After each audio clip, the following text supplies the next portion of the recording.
যে রব গাছের ডালে ঘুমন্ত পাখিটাকেও এক মুহূর্তের জন্য পড়ে যেতে দেয় না, আর আপনি কি করে ভাবলেন সেই রব আপনাকে একা একা ছেড়ে দিবেন?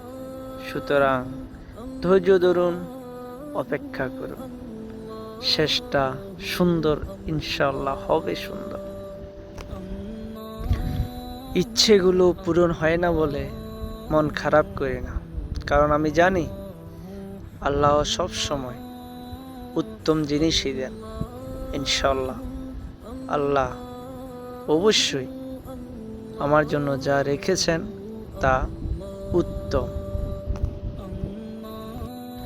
কখনো কখনো মানুষ আপনাকে বয়কট করবে, তাদের থেকে দূরে সরিয়ে দেবে, তবে এগুলোকে আপনি পার্সোনালি নিয়ে ভেঙে পড়বেন না, কারণ আল্লাহ সুবহানাহু ওয়া তাআলা হয়তো এদের থেকে দূরে সরিয়ে আল্লাহ তাআলা তার নিজের দিকে আপনাকে ডাকছে।